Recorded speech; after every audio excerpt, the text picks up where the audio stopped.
Izdavačka kuća Pčelica objavila je knjigu Mile Starčević Na leđima slona, koja sadrži putopisne priče za decu iz različitih krajeva sveta. Autorka je sa suprugom Petrom obišla više od 150 zemalja sveta i sve kontinente.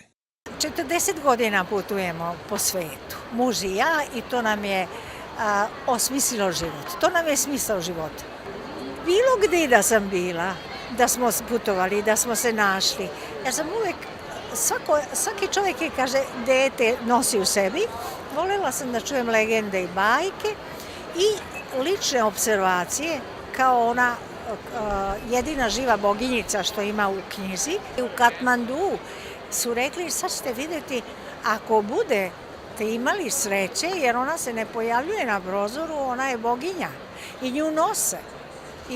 I sad to vri od sveta, to je veliko dvorište, a dvore je dvorac, oni su je smestili tu i oni nju nose, sva je u zlatu, zapravo onako kako na slici izgleda.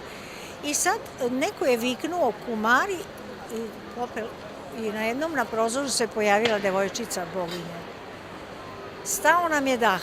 To je devojčica od 6 godina, možda 5-6 godina, i ona će biti boginjica, zapravo ona postaje boginjica ako sveštenici njihove lame nađu na njoj 32 znaka. U knjizi Na leđima slona nalazi se, kako sama autorka kaže, samo delić onoga što je videla i doživela, a namenjena je svima onima koji žele i vole da putuju u nepoznate zemlje i upoznaju civilizacije naroda koji su nestali i naroda koji žive sasvim drugačije od nas. Ja sam, kad sam bila dete i tek sam progovorila, dobila knjigu, zvala se Lajla i bila je knjiga priča o laponskoj devojčici. Nikad niko nije tad znao ni gde je Laponija, ni šta je, ali ja sam od tad, verujte, pomislila kad budem porasla, onda ću da putujem i da tražim Lajlu. Tako da mislim da će svako dete da će mnogo interesantno biti za decu, jer tu ima, kad me slon poljubio, znate, ima pijane zveri.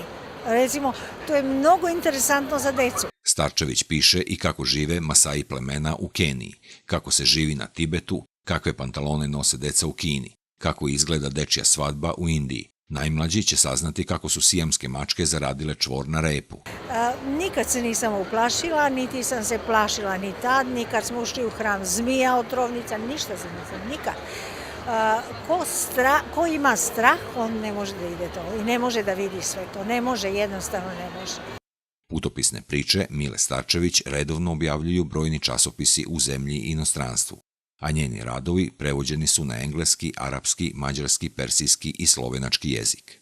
Član je Udruženja književnika Srbije i Udruženja novinara Srbije i dobitnik više nagrada.